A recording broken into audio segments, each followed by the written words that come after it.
Who's people? Internet people. Internet people are complaining, Steve? The internet of people. An internet of people, and they're all complaining about the way you sing when I do this.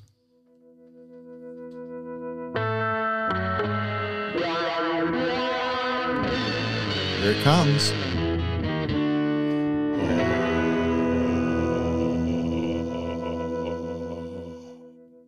Hum. Hey everyone, I'm Ryan. And I'm Steve, and this is 60 Cycle Hum, the guitar buying, selling, trading, modding, fixing, breaking, reviewing, playing a podcast. This week, we're going to look at a half-off SG sent to us by Dave Santander. It's exactly what it sounds like. It is exactly what it sounds like. Is this a Firebrand? It kind of looks...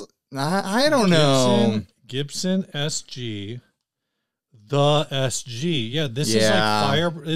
This isn't a Firebrand. This is the SG, but it's the same era of like early 80s SG. Firebrand has like the gold sticker. Yeah. With under clear coat. I was gonna say it could have been any SG that was stripped, but once I started to look at it, I was like, oh no, this is more specific. The Firebrand is like is a stamped Gibson logo. Right. So this is the SG. There was also the Les Paul or the Paul. So we're the SG and the Paul. We're looking at this probably has velvet brick pickups in it. No, this has Carvin. Are those Carvin pickups? The bridge is definitely a Carvin. It's got Carvin written all over it. I don't know if these are really like velvet brick pickups, but they could be Dirty Fingers pickups. The neck pickup might be a Gibson pickup. We don't really know. But what we're looking at here is an SG that is a natural finish. There's some sort of weird like staining on the body, like it was used as a coaster or something like that at some point, like water damage sorts of staining. It also on the body. It used to have a pick guard. There's like there's a pick guard mark. There's like water mark staining around where the pick guard may have used to. Yeah, but most notably, it's missing the top horn and top bout. It's missing it's not half off. It's more like it's like 1/3 off. It's like 25% off. It's $450. It might be almost 30% off. Ryan? Yes, Steve. Okay, I've got some theories. For $450, like I feel like I'm just gonna start off by saying like I think there might be some merit to it. What were you gonna say, Steve? So there's a picture of the control cavity. And you can see that the bottom 25% of the body is also cracked. Yes. So I think it is a theme with this guitar. I think the water damage theory is very likely. The glue's come undone. That there's some kind of water damage going on here. Mm-hmm. Of course, that is not disclosed. Well, you can see this moving around. You can see the seam on the other side of the guitar where that could happen again because it's like a 3-piece body or something like that. Yeah, no, so that's what I'm saying is you can see where the crack has already started in the control cavity. Right. But and the hardware, the chrome hardware is very pitted. Of course, this is in Honolulu, so it's going to be getting that constant salt damage. It doesn't necessarily have to be water damage. It could just be straight up humidity damage. But then the thing that you're talking about here with like the discoloration, it looks like there was a vinyl tablecloth on top of this thing. Like these look like flower patterns. These aren't random patterns. This is some kind of like material, like a stencil, like a cloth. Like if you had a wet cloth on it and certain parts of the cloth were heavier than other parts.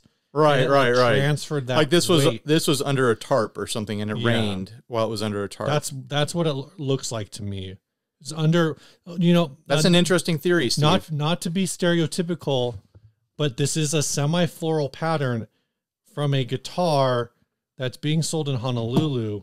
What my theory presupposes is somebody's house was like flooding or it was raining or something, and so they threw a muumuu over it. They wrapped it up in an Aloha shirt. And then they forgot to unwrap it, and the water soaked all the way through, and that's how this happened.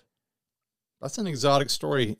Steve. It's not even that unlikely. No, it's not. It's not. It's totally likely. I think it's very feasible. I think it's also just very likely that that's a lot of just humidity and sweat that we're seeing, and that the wood coming apart is due to the humidity in the air and whatnot. Because there's pitting on the hardware, but it's not like that extreme. Yeah. Like I've got bridges that are pitted on that much and more on a newer guitar. And this is would be like a 42-year-old guitar, 43-year-old guitar. Yeah. And the wiring and the guts of it, I guess they don't look stock. That can't be stock wiring, right? Look at those big globs of solder. I don't think that's stock wiring. It was modified at some point. Look at the giant globs of solder. Some of it, well, obviously, like because there's that carbon pickup in it, so that's not right. Yeah, these green wires, those don't look stock. But then, I'm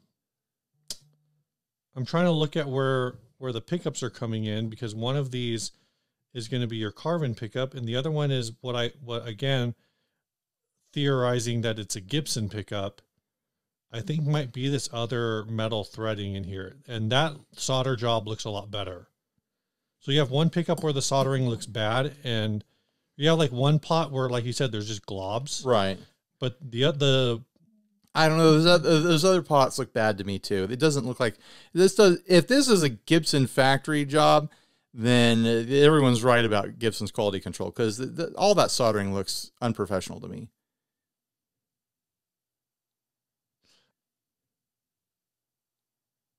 Like I'm saying I do a better job of soldering now than whoever did this. This is fine. It's functional. You know what? I'm seeing what it is. Not great. I'm seeing what it is what it is, Steve. What it is. I think just the way it's coming off looks very strange to me. And now that I've stared at it longer, I think I understand what's happening now. Now he understands it. And it's horrible. It's horrible. It's awful what we're seeing in here. But would you pay $450 for this?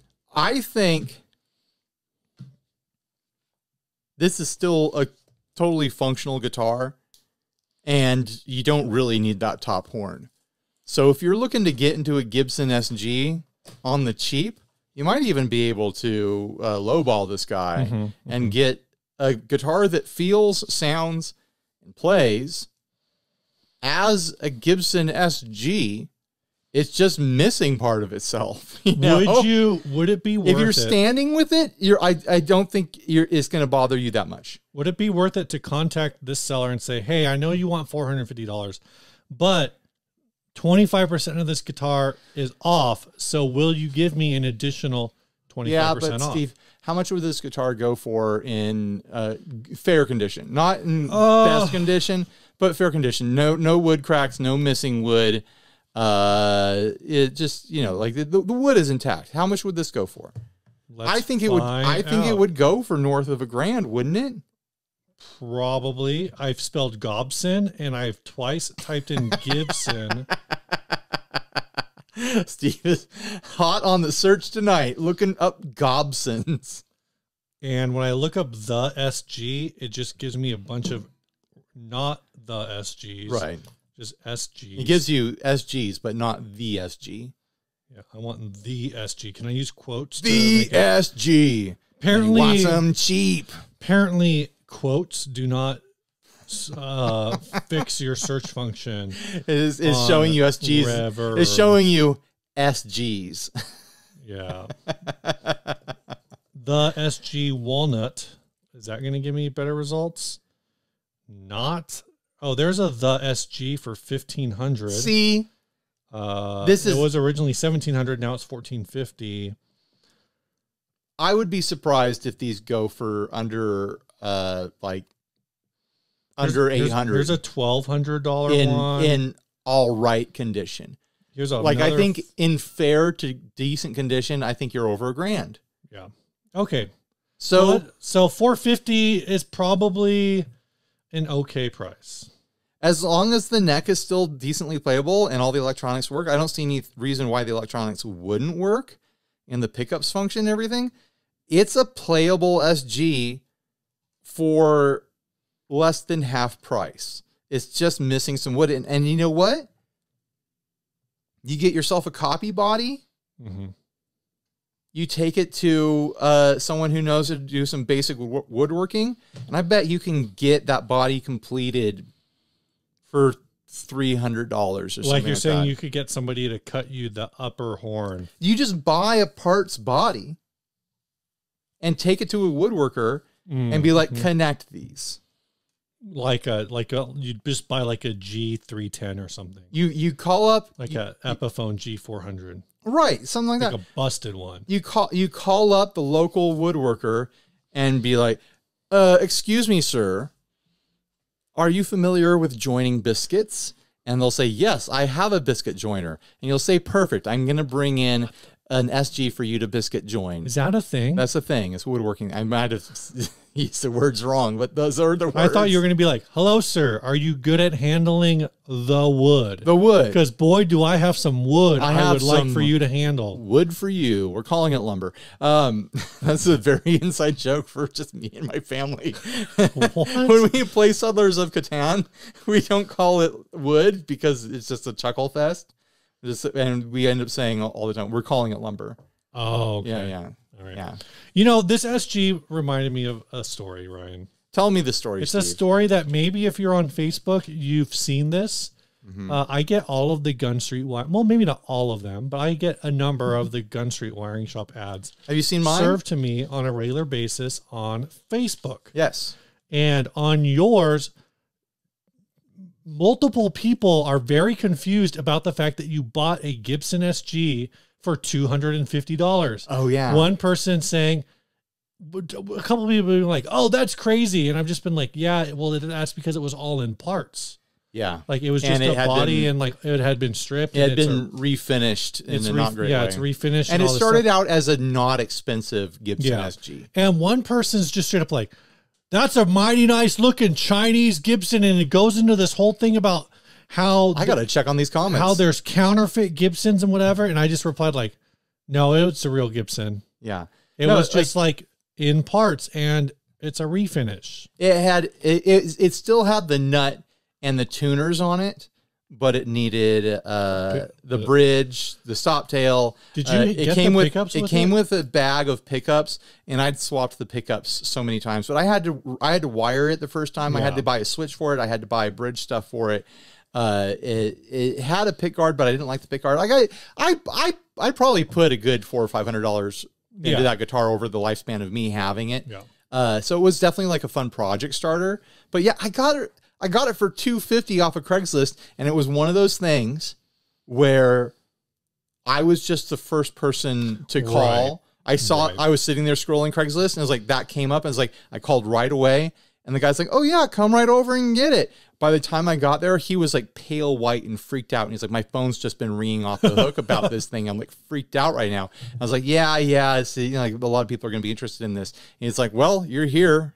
$250. That's cool. Yeah, so it was like one of those freak deals. So yeah, it's unusual that it was $250 for sure, yeah. But it was still like I don't think it should have been sold for more than $375. Yeah, those SGs at that time, I think in like good condition, right, were maybe like 5 or 6. What were those called? They were the raw wood ones. They were the it's on the tip of my brain. The SG. The Gibson. See, it's hard to remember. So the other one was I think they were just called the Studio Mahogany. No, the Mahogany Faded. Faded. It was a faded. It was a faded Series SG. Right, but I think that one, like I said, so there was the Faded, and then there was the Guitar Center exclusive. But faded mahogany. Someone did a home rattle can job on it to give it that cool green color. Yeah. Now I'm gonna have to pull the video to put it thing so people can see it. But yeah, I think for like, what was it, $450? Yeah. I think you could offer this guy $300 and see what he comes back with. And it's a vintage SG. It's just only 75% of a vintage SG. I would, you know what? My idea of joining another body to it. Mm-hmm. Oh no. Most people are, I'm not going that direction. I'm not going to say join like a top half of a Jazzmaster to it. Is that what you were thinking? I thought you were going to say join the top half of a Les Paul to it. No. I do another SG, but I think it would actually look really cool to mismatch finishes. Like you were saying, get your excuse me, like get yourself an Epiphone 400 or something like that. Like one of those cherry red ones. Get like a cherry red Epiphone 400, and then you've got this top horn that's just, it's contrasting. Like think about it almost like a racing stripe, where you're getting this neat contrasted line. Like I think that could look people really will cool. be really confused, like C-3PO in The Force Awakens, right. He's got the red leg and no one knows why. Even it's a part. Yeah, he's spare parts guy. Even if it was black, like a black wing on this would look cool. Yeah, you know, white would look really cool. Like, these are really common SG you colors. Think they'll ship? I'm just kidding. I don't want to chase this. Free ship. I bet we could get Cassidy to do the work. Oh my gosh. He could make a video out of it. In that case, he would just buy the template. We wouldn't even need to find a parts body. He could probably clone it. I pushed that video on Instagram. Oh, good. Thank you. I don't know if anyone hit him up, but that was a really cool build. His Explorer? Yeah. Yeah. I donated the pickups for that. Oh, cool. Yeah. That's why he tagged us. Yeah. I just saw that he we're talking about a friend of ours. He built a left-handed Explorer for himself. Right. And I guess he just, and he built it like 9 months ago. He picks my brains about it a lot. Like he would come over and I would be like, okay, here's a neck joint. This, you need to have this. And if you watch the video, you'll notice that like it started out without a neck joint. I was like, these plans are for glue in, and you're not going to build a neck, so you're not going to do that. You're going to need a neck joint to connect the neck. The way he did the neck joint looks super rad. I gave him the neck too. I think that was a parts. It was a paddle headstock. That's all I know. I think I gave it to him. Oh, cool.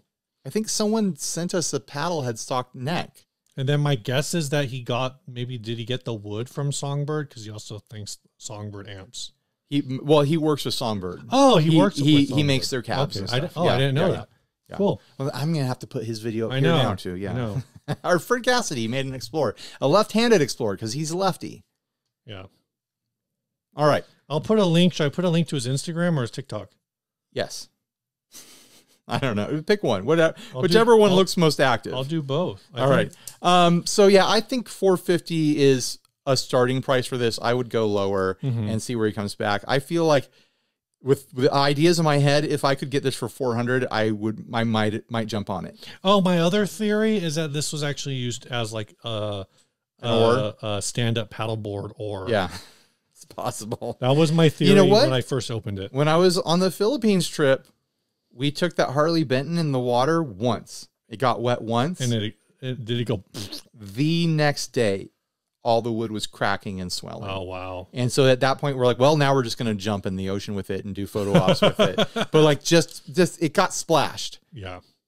It got a little bit wet and everything started to soak. The water got in where the tuners are and the wood started to soak and it pressed tight on the tuners and then cracked up and down the headstock there. It cracked around the neck joint. If this thing got a little bit wet, like we see here, it's no wonder that a part fell off and there was a big crack somewhere else, you know? I don't know why it's maybe this guitar got wet and then a part fell off. It's like, what is this? Is this a Mogwai guitar? Yeah, it's a gremlin. It got wet and now it's like sprouting. And don't you dare feed it after midnight. Whatever that means. Like, when can you start feeding it again? Which midnight? Yeah, where? If he bought it from like a weird curio shop in Chinatown. I just want to know, like Chinese midnight? Is that San Francisco midnight? How long do you have to wait until after midnight to feed him? Like, do you have to wait for the sun to come up, or is it like 3 hours? You know, right. And if you're in an extreme pole position, which is a racing game for Atari, if you're at one of the poles or like very north or very south, right? That night could last a long time. Do you really have to wait a full 18 hours for the sunrise to feed your Mogwai? I don't know the answer to this, Ryan. Could be days. And you know who else probably doesn't know the answer to this? Who doesn't know the answer to this? The people who follow us, who support the show through Patreon. Yeah, I bet they have some good opinions. They probably and I would listen to them. They have some opinions. So Patreon is where you can support the show for as little as $1 a month. We got burritos tonight. Yeah, we did. Got some big burritos. We buy other things that support the show. All the lights. I probably, once I get a couple things figured out, I'll probably need to buy some lights. So I'll get reimbursed through you. And if you want to see what the Patreons are paying around here. Hold on. Let me get through this first. So I want to thank the following people for purchasing this, helping us purchase this. Human teeth. At the $1 level. Thank you, Patreons. At the $1 level, Devin Roebuck and Seth Williford, who I think we played Seth's song last week. At the $5 level, James Wobshaw. And at the $25 level, Will Farrell. Will Farrell himself. Yeah. I feel like Will Farrell could come to the plate with more money. I'm under the impression that he's doing just fine. I know this is not. I think this is famous actor Will Ferrell. Will Ferrell, because it's spelled differently. It's actually incredible that you're supporting us at that level. Like, I thank you so much. Yeah. It's shocking to me that anyone would do that at all. I'll have to dig through when I do the merch shipping for the Patreons. I'll have to find something extra special. Yes. But thanks everyone for supporting this. We, whenever we do trips, it helps pay for food. It pays for things for the studio. It pays for dinner, like our twice a month recording night dinners. It's going to pay for the thing that we're doing with a certain guitar magazine. Yes. They don't know we're doing. Well, they kind of know we're doing. They kind of know what we're doing. It's going to be fun. It's going to be silly. It's not going to be like blow anyone's pants off or anything like that over there. Let's just say we're going to prank Mira Guitar. Okay, guys. Are we really pranking them, or are we pranking all of the people who get the lowest tier item from the mystery stocking? We're owning ourselves because we're spending a bunch of money on it. I know. But we can only do dumb stuff, dumb promotional fun things. You want to see us do dumb things?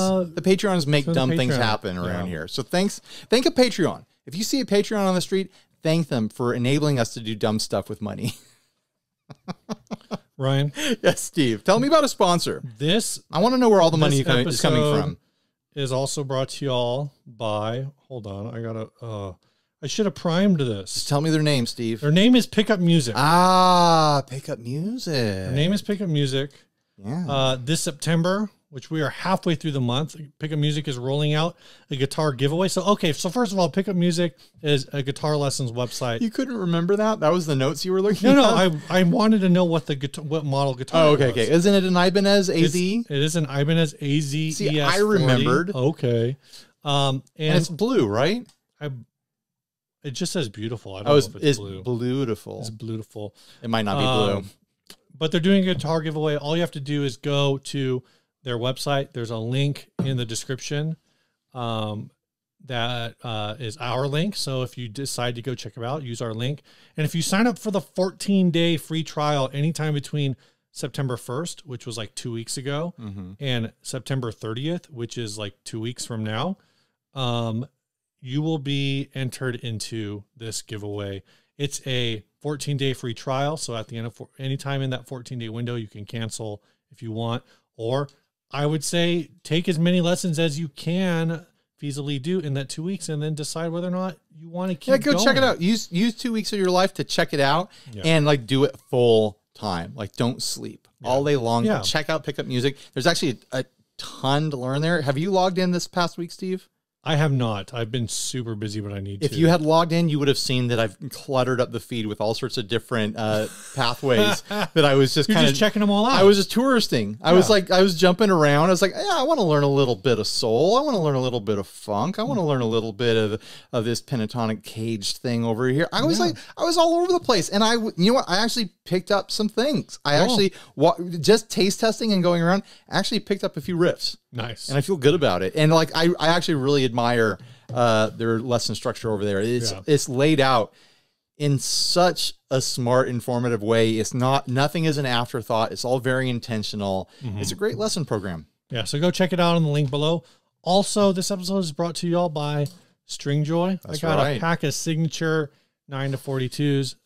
You know where these strings were made, Ryan? These strings they're made in Nashville, Tennessee. Nashville, Tennessee. Yeah, I just put a set of their coated on the Jazzmaster that's back there, the red one. Oh, I usually put the heavier set, the 11 to 52s, on my offsets. I was like, I want that 10.5 to 50 to have a more middle of the road sort of feel with that guitar, because I'm going to use it as a demo guitar, and it's now going to be double duty humbucker and single coil. So I don't want it to be full offset surfy. I want to straddle those lanes. So I think the 10.5 to 50 is what's going to get me there. Also, it's just like I'm going to use it a lot, so I want the coated. We've talked about a whole bunch of different sizes all of a sudden right now, but you can go and check out their custom get any size pack maker and get any of the sizes you want. Yeah.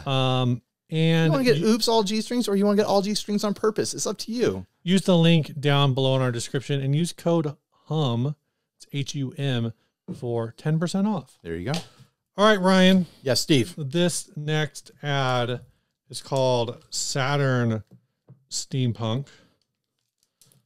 Go ahead and read it up, Steve. I'll sit here and listen. I haven't actually read the 2022 KLH Custom Steampunk Saturn, straight from the surface of the second largest planet in the solar system. That doesn't make sense. Saturn doesn't have a surface. It's a gas giant. The KLH Saturn Steampunk guitar has crash landed onto your reverb feed. This is not just a guitar. It's a functional art piece meticulously crafted by luthier KLH using derelict parts from the pages of American history. An international truck hood emblem. He said it was from the pages, but then there's a truck emblem? I don't understand. A 1940s drawer pull from the New York World's Fair, alligator textured leather, and a Saturn bicycle tank are some of the vintage pieces which make up this very unique instrument. On the functional end, this guitar is loaded with a bevy of humbuckers and blade pickups, a master volume and tone, as well as on-off switches for each pickups, creating a wide array of different tones hitherto unknown to Earthlings. Spurzle locking tuners and a decidedly Strat-style neck profile make this a conversation piece and a joy to play. And the colored LED lights within the planet on the front draws even more attention to whatever being dare lay their hands on it. Shipping provided by Intergalactic Transportation or United Postal Service, whichever happens to have the best rates wherever you hail. I have not looked at this yet. I'm about to look at it. Look at it use your eyes, Steve. Are you ready? Take a look. React. Here's the reaction First shot. react. Whoa. There's a reaction. All right, you got that? Use that for the thumbnail. I'm having a general stroke. If I could ask you to do me a huge favor this episode and all episodes in the future. Never make that face again. Every now and then, look into the camera lens. Because it's very rare that I'm able to get shots of you actually looking at the audience. I actually think about that a lot. I'm usually looking. I'm usually producing. Right. No, like look into even if you look at the screen and make eye contact with yourself, like I'll be able to get good thumbnails out of you that way. Hello there. I'm always like, oh, there's a shot of me. That's fine. And like, let's find one of Steve. I just got to find one of Steve. You know who you are. So I think this is, of all the steampunk guitars that have been on this channel, this is by far my favorite. Like I think there's a lot that they nailed here, and 6 pickups in this guitar. The pickups part is insane, and we'll come back to that. I think that's the real weak point here. But my huge criticism of a lot of steampunk guitars is that it's just a pile of parts that don't look like they have any use. It's all just kind of random, like random copper pipes running places and gears just glued to things. Even though this is technically a collection of, you could call random parts, it is very specifically and well put together. All the lines flow in a really interesting way. Like if you asked me what planet this represented in the solar system, I don't know if I would have said Saturn first, even though it says Saturn on that farther, but like maybe Mars, but then I think I would have landed on Saturn or Jupiter eventually, because it's definitely not Venus or Neptune, or it may be Mercury. It could have been Mercury. But it definitely has, what it is it has this early 20th century Flash Gordon space aesthetic to it.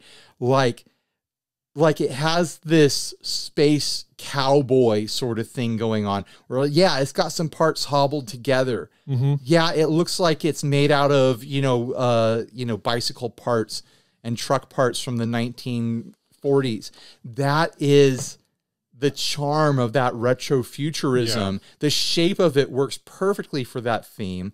And it's like there are clearly parts that are not, custom made for this. They're hobbled together parts, but they all work together. That international bumper part that's on there. Oh yeah, that thing just like is there. Perfect. And the way it holds that glass globe at the end, like it is beautiful. Even the little rhinestones and stuff like that, they're subtle and they give that Flash Gordon aesthetic that I was talking about. Yeah.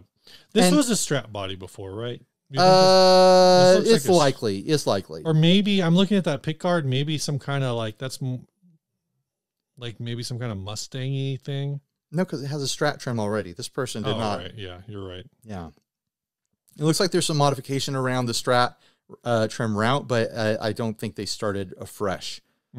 With that. It probably was some sort of Strat or some other guitar that came loaded with a Strat bridge on it. Who knows where the neck came from? It does not have a truss rod connect at the nut, so it's a heel adjuster. The pickups, I'm a little bit back and forth. Yeah, let's talk about these pickups. I wish he had picked one and stuck with it. You want to fill it all up, that's fine. Stick with all the blade singles. 6 blade singles. You could have fit more. Eight blade singles. 1, 2, 3, 4, 5, 6, 7. That would have given an aesthetic that really worked. This still works, but it's not you have to have a more abstract eye and more okay, this is kind of this garagey, gritty take on 1930s and 40s retrofuturism. Right. Having the Jackson logo on that one pickup really throws it all for. Is KLH Guitars, is that a thing? I have no idea. Let's see if we can find anything else out. I love the alligator skin naga hide vinyl or whatever that is part of the shape of this. That bit of red and texture, the way it goes up against the chrome of the international bumper, and the little bit of that walnutty wood, and that's strange green swirled pickguard. It's Formica or something like that. Where did that material even come from? The combinations of all these textures together, and then on the lower bout, you have that rusted piece of metal with faded red Saturn print on it. This is delighting me. This is an excellent movie prop level sort of guitar. I'm honestly really admiring it. And the fact that glass globe lights up with different color LEDs and stuff. Where's even the switching for the... Okay, there's the switching. It's a row of switches. There's a whole row of toggles. I had seen that earlier, but for the moment, I forgot it. KLH is a Kevin L. Heffernan Guitars. It kind of looks like he might not be in business any longer. All right. It's a little unclear. His website definitely is no longer active. I'm not seeing anything more recent than 2019 talking about him. But he was a builder of these kind of this is the wildest of them, but there's another one on Reverb that is just a very basic Telecaster, this one that I'm showing you. That's got a Bigsby. So he did specialize in these relic guitars, but this one is, certainly way over the top. Oh, here's another one. There is a movie that this guitar would pair perfectly with. It's called The American Astronaut, and I really deeply recommend it to this particular audience because it has a lot of great music in it. Is that the one with Matt Damon? No. Matthew McConaughey. It's an indie film. Doesn't have anyone big in it, and it's shot in black and white, and it's about a bounty hunter, I think, who's traveling the solar system in what looks like a Winnebago spaceship. Not quite. No, it's more like a trailer. It's hard to explain. It's a space western. Okay. And it's quirky and weird, and also very funny, very entertaining, has great music in it. A space western like The Mandalorian. Right. But also no. Don't make me say right to that. No, just watch the dang thing. The American Astronaut. I'm wondering if it's streaming anywhere right now. Steal it if you have to. It's great. So what next? What do we know what he wants for this? I don't know if we ever had a price. Did you not screen grab the price? Or you just downloaded the photos? Oh, here it is, $1,600, down from $3,650. $2,000 price drop. This is in Noblesville, Indiana. I think this place, Center Stage Vintage Guitars, might have a few different builds from KLH Custom. I'm not in the market to buy this sort of thing for that sort of money. If this was sub $1,000 though, I might try talking myself into it. Ryan, it's on Reverb. You can make an offer. Don't make me think about that. I could buy it to play it, obviously, but I feel my attraction to this is more. Stop it. The noise gate's going to catch that. No one's going to hear it. It's just going to sound weird. It's going to sound like my attraction to this is more in the direction of like collecting art. Like I want to hang this on the wall as a conversation piece, even though I'm the only one who'd want to talk about it. Your attraction to this isn't like as a guitar player. It's sexual. It's sexual. Yeah. No, I have an appreciation for the craftsmanship somewhat, but the aesthetic eye that went into this, like so much of this hits correctly for me. And a lot of you are going to look at it and just, this looks like a pile of junk. This looks like ass. Well, I think like you said, one, it's not your typical steampunk, let's just slap a bunch of gears and clocks and gauges that make it like it's moved forward, and it's moved forward into this retro future space. It is which is like really, this is the guitar that would exist if it's conceptually complete. We're on the Jetsons future timeline, right? But instead of going like, I think the Jetsons are actually in the 21st century. Like you're an archaeologist 4,000 years in the Jetsons future, right? And you would this is the guitar you would find in the rubble, right? The Jetsons' home. This is the guitar that you would encounter if Six String Samurai was a space movie instead. Which is, if you like the Six String Samurai, you're gonna love An American Astronaut. Okay, kind of like arty indie vibes with music throughout. I will put a link to something related, but it might only be like an IMDb or a Wikipedia page or something. All right, we'll figure it out. Find a trailer. If I can find a trailer, you'll find a trailer. Yeah, put a trailer to it. I'll say trailer. So trailer in the link to The American Astronaut. Ryan, yes, Steve. What's new, man? I sold the Les Paul. You sold someone. Snarky was asking me about that. If you had sold it yet, I sold it on Sunday, I think, and today is Wednesday. It finally sold because I lowered the price significantly. Did you sell it on Gear Exchange? No, I sold it on Craigslist locally. I think it's still listed on Gear Exchange. To a viewer. No, I took it down. Oh, okay. I took it down on Sunday. I sold it to a viewer, which felt really nice to do. Because I had been lowering it $100 a week on our local Craigslist.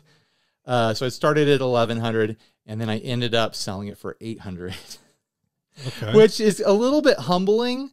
I also have been kind of feeling like people aren't buying a lot right now. I mean, there has, if you follow like Guitar Center used, right? A lot of these like used markets, a lot of those middle,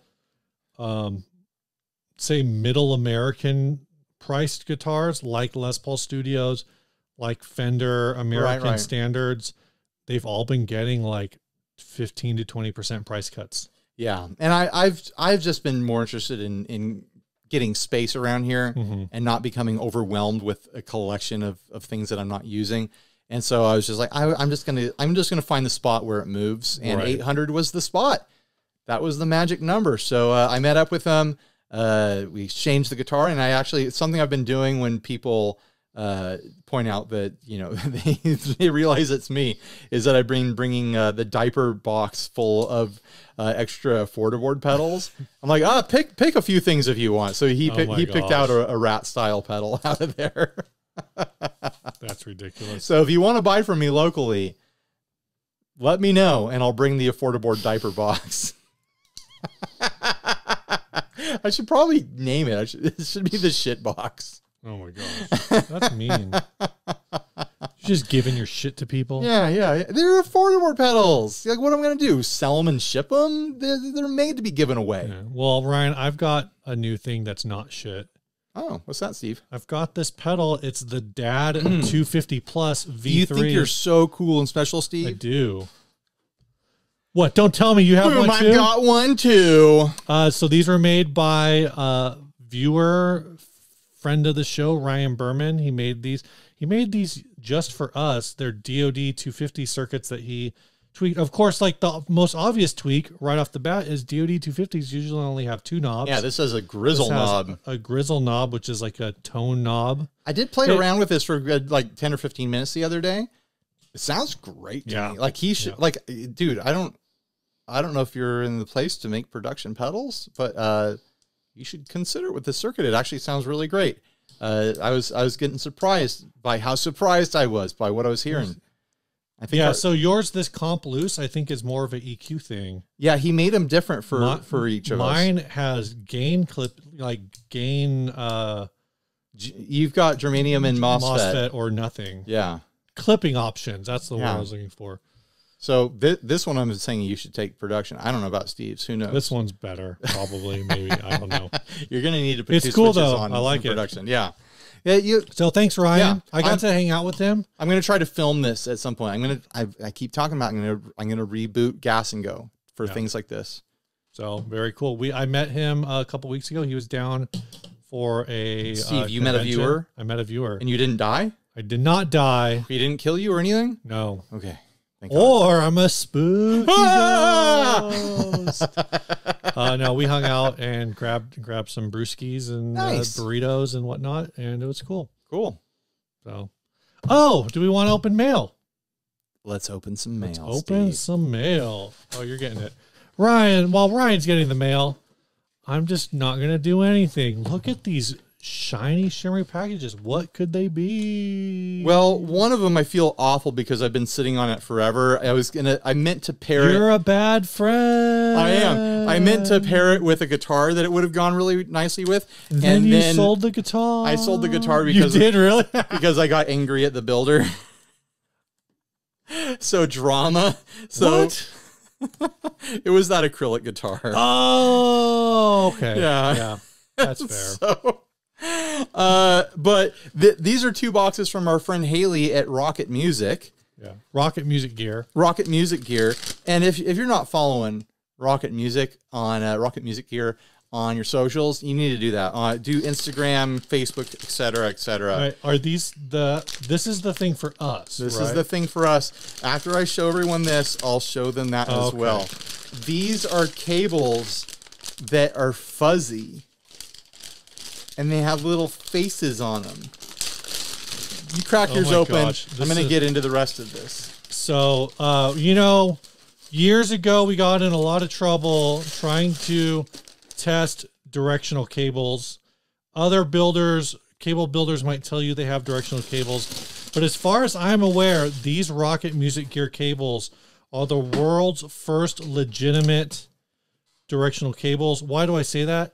Because they have a face. This one's got a face. That's obviously the front. This is the front. Now, where does the front plug into your guitar or your amp? You decide. But this is decidedly the front of the cable, and this is the back of the cable. So these are really fun. They're so fuzzy. I'm going to put this will be my new main cable in the office. So very exciting. And it's got like a little adoption card. Yeah. Cuddly cable adoption certificate. You fill it out yourself so you can name it. It's so fuzzy. Oh, I requested two. Oh, yeah, you've got two. That's right. These will look great with Dinosaur Ghost. I was like, striped cables and they're fuzzy. I'm all in. Like, that's too cool. Thank you, Haley. Yeah, and thanks, then Haley. And then this other thing that I should have shown off a year and a half ago, and I feel awful that I've been sitting on it. You've had this for a year and a half? Yeah, since Guitar House. Oh my gosh. Stop crinkling that stuff. Get it out of here. I'm trying to make my life awful when I edit this thing. All the ASMR freaks out there are going to love that. This is a cable that Haley, not a cable, a strap that Haley's well known for. It lights up. I don't know if you can see it well. Your lights in here are so bright that you hold this up for me. Keep talking, Steve. Look at it. Ryan is going around and turning off all the lights for you listeners at home. The people on the video are getting a little show. This is right around the 45-minute mark for you audio folks who just want to go see it on the Tube of Views. I kind of don't mind this mood. This is a nice mood. What if we did all of our episodes in this lighting? Maybe not all of them, but maybe some of them. Yeah, we should. Just kind of chill. But look at that. It's a so strap that lights up with LEDs. Can you do different patterns? Dude, I changed the pattern because there's a button back here. And I had to press the button like 200 times to get back to this. And then I got further into the box and I realized, oh, there's a remote control. Nice. But yeah, it does a ton of different patterns and stuff. It's really interesting because it's thick, but it's also like these parts are soft and squishy. It's a bit of a system because it has a battery pack back here and the controller and stuff like that. So it's like you really got to want this thing, but kudos to Haley for designing this thing. It's just a wild piece of kit. And this is like a fun little white leathery strap. Yeah. I don't know if it's actually leather, but yeah, it's a leatherish. It's some sort of leather. Here, I'll turn this off so it doesn't run out of battery. But yeah, super cool stuff from Haley. Should talk about her more often, honestly, because she's doing cool work. Also, she makes these little pick buddies. Oh, you got some pick buddies. Here, we both did. We got some pick buddies. These are the new ones. She 3D prints these things. This is a little one of those axolotl guys. Here you can see the silhouette. And you put a little, it'll hold your pick on your desk for you. This one is I think is called the watermelon one because it's pink and green. There we go. Look at that. It holds the pick. So cute. This is like a little ghosty one. I've actually got a bunch of these around the house, and my daughter loves playing with them. Oh, here's a skull. Yeah. Skull. All right, I'm going to go turn the lights back on. Why don't you go turn the lights back on? And then we can continue with the show. Actually, while you're up and turning the lights back on, why don't you go grab me a pedal from another sponsor of this program, Chase Bliss. Chase Bliss is a pedal maker based in Minneapolis, Minnesota. They've been around for a while. 8 years, I think. Feels longer than that. 10 maybe?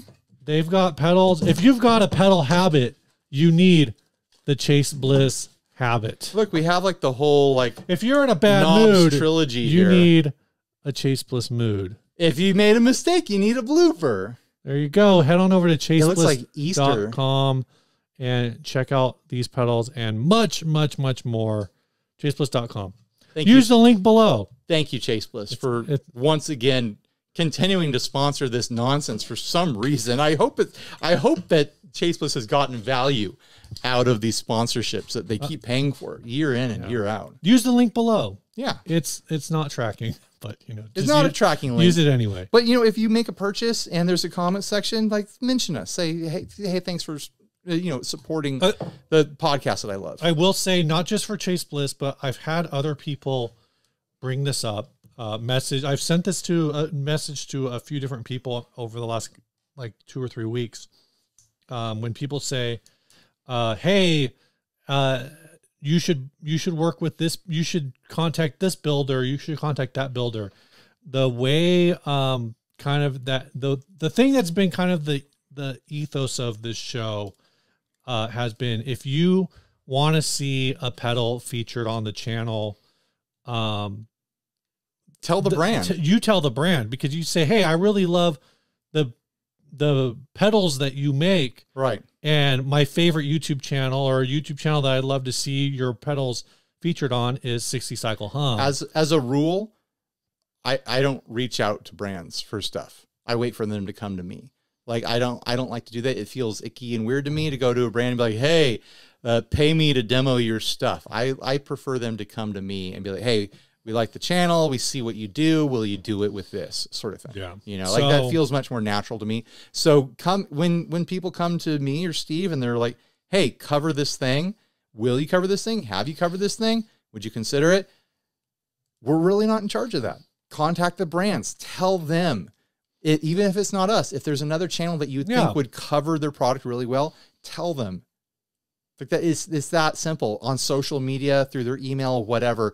I guarantee you it works. Yeah. And I think there's a lot of, like, just to add on and not, this doesn't really fit in any topic, but like, I think there's a lot of value for the brands in that. Yes. Because they find out which channels are appropriate for their product. One of the complaints, I forget what pedal it was, but I know people complained about it when I think some company like launched, basically it was like a clone or a Tube Screamer clone or something.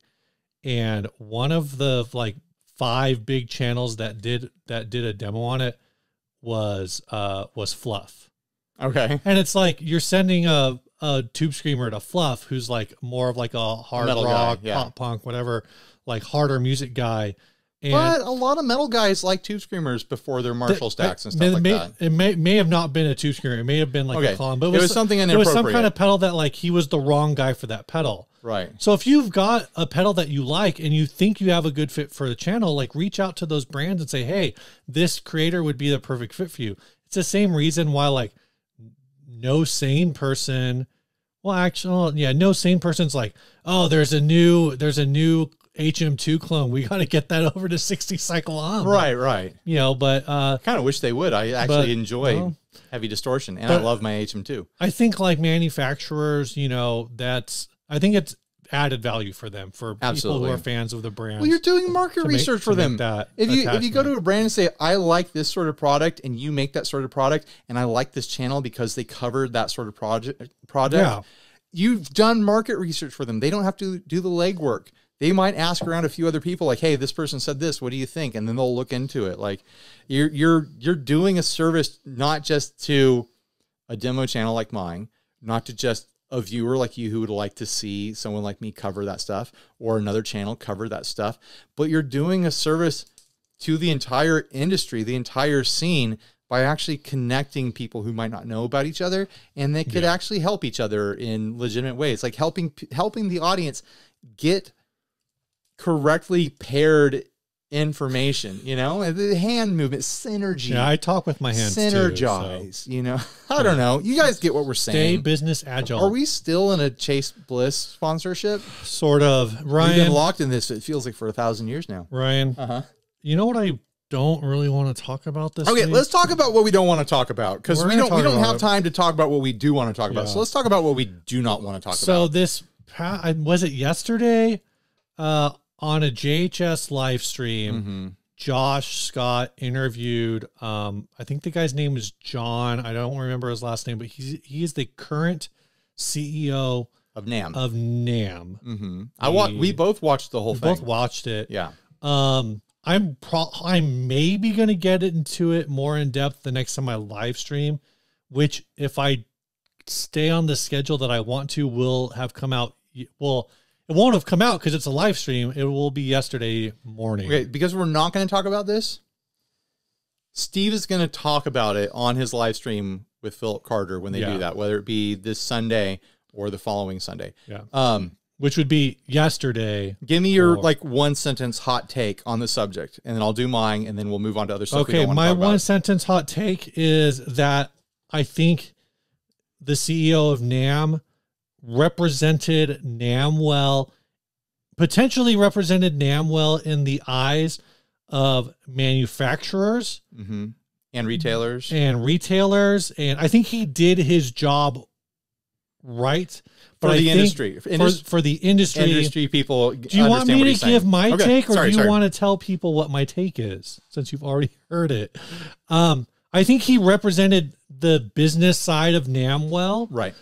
But I think being interviewed on a show that is primarily viewed by the general musician public means that that message came off in looking very bad. I can see that.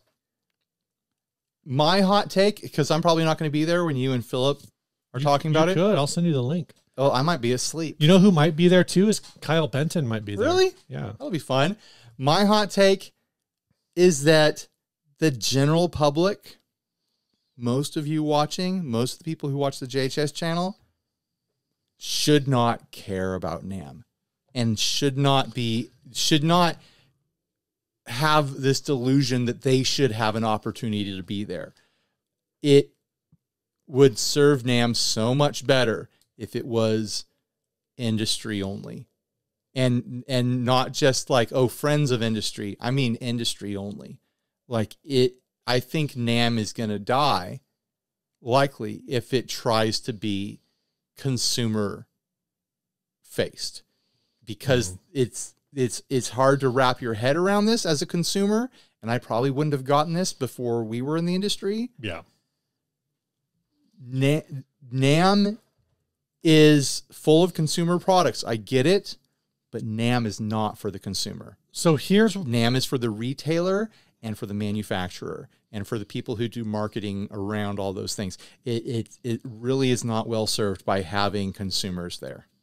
So I think typically when this topic comes up, the question that most people want to answer is, what would you do if you were in charge of NAMM?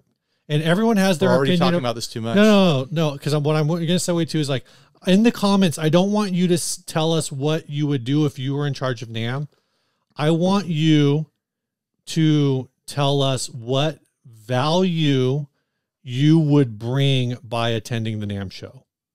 As a consumer. If you, the individual, attended the NAMM show, what benefit does NAMM get from you being there? What? Not just that sounds NAMM, so condescending. But how would your attendance benefit the manufacturers, right, the retailers, and the NAMM organization? Right.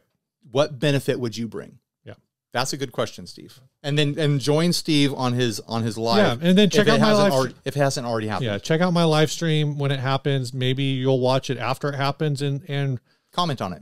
Listen to what Philip and I talk about this topic. Yeah. If we talk about it, which hopefully we will. You will. Come on, you will. I mean, we talk about other things that I've always said I don't want to talk about. So, right. Anything else you don't want to talk about that we? No, that's it. Someone asked us to talk about the Andertons thing. Didn't we already say we're not going to talk about it? I'm not going to talk about it. I thought we already said we weren't going to talk about it. Yeah. Steve, did you see the chalky little Mexican aliens? The dog. I don't. The chalky little dog turd aliens. I don't know what that's from. That meme. It's not a meme. They did a news conference. Oh, I didn't see the news conference then.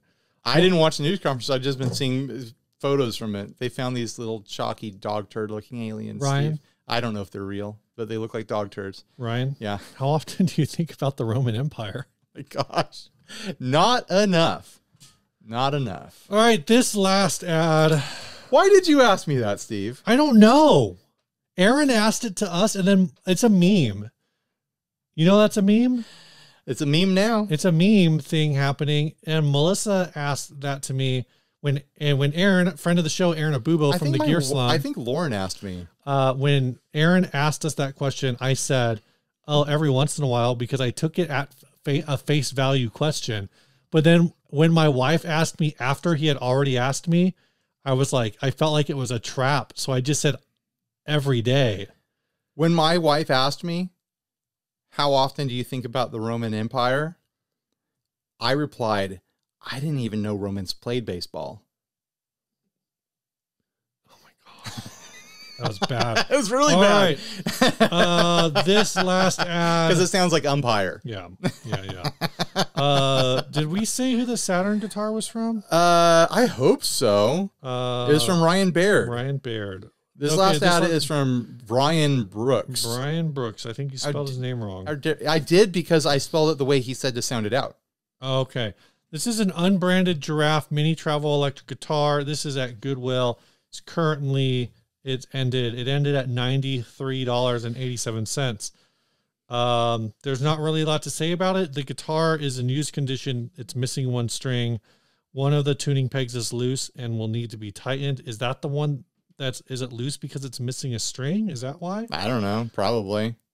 I just think it's cute that there's a giraffe guitar and it's a flying V shape and the V wings are its little legs. And it's got a built-in speaker. Yeah, it's a little kid's like toy guitar sort of thing. But I want to see this done. Got a mouth. I don't want it for me. I'm going to be crystal clear. I don't want this for me, but I want to see it. I want to see a full-size flying V done up to be a giraffe, like pretty much in this style, but make it good. Make it play like $1,200. So basically not like exceptional custom shop. What I'm hearing but is you want somebody who owns a legitimate Gibson Flying V to refinish it as a giraffe. I don't want to refinish because I want the headstock to be shaped like a giraffe head, just like this. Right.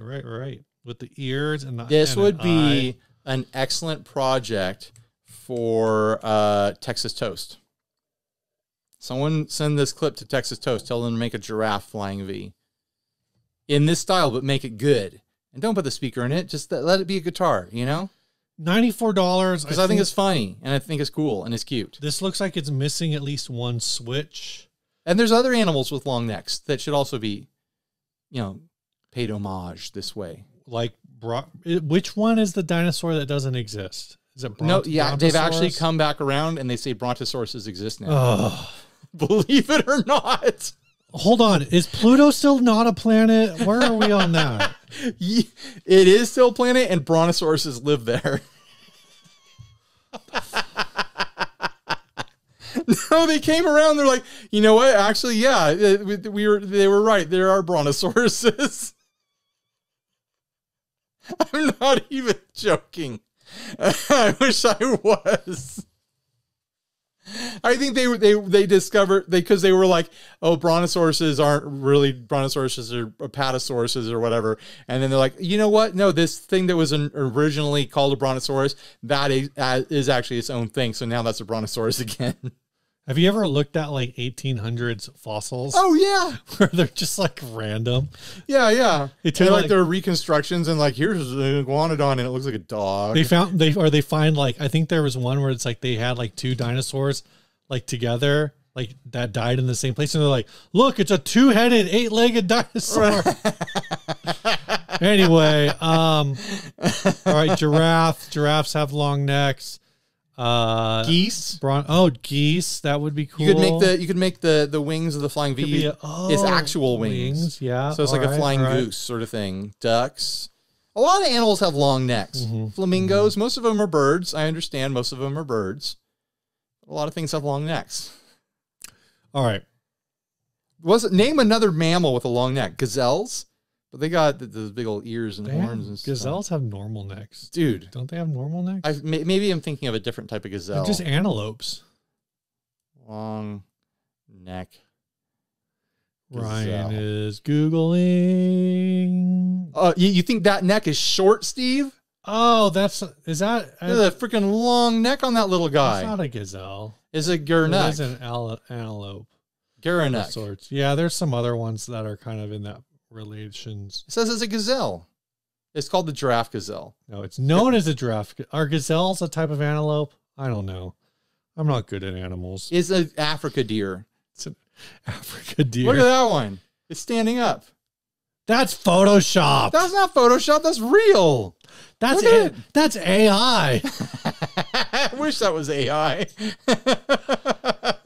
All right, man. I don't know what that means. Why do I wish it was AI? Tell us about the song, Steve. This song we got to do Adventurers Club. We got to do Adventurers Club. Jeez. It's the Saturn Steampunk. Like, do we even need to talk about Yeah, you're this? right. It totally is. I knew it when I picked it. Like, that one's going to win. It's beautiful. Thanks. Who sent that again? Ryan Baird. Thank you, Ryan Baird. Ryan Baird is the same dude whose wife sent us the beard butter. Oh, really? I use that. I keep it at my desk. I'm pretty sure. I'm like 99% sure. If I'm wrong, oh well. This week's song is sent to us by Matthias Alfredson. He says, hi, Ryan. Big fan of the podcast and channel. I bought the Ocean's 11 thanks to your demo. If you're interested in Scandinavian surf rock, my band, the Tsunamis, just released one of the best music videos ever produced. Full EP is available on Spotify and YouTube. If this isn't better than that Jamiroquai video, I'm going to just... I'd love to hear your thoughts so and initial reaction. Love from Sweden, Matthias and the Tsunamis. But then he says Mathis, but then it says his name's Matthias, so I don't know. Oh, that's the full EP, link to the full EP. Click the link, Steve. Let's see this thing.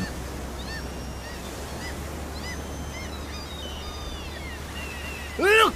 Who's that? Out there on the waves! Is that Saturn? The Saturn, sir!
Video there. I liked that a lot.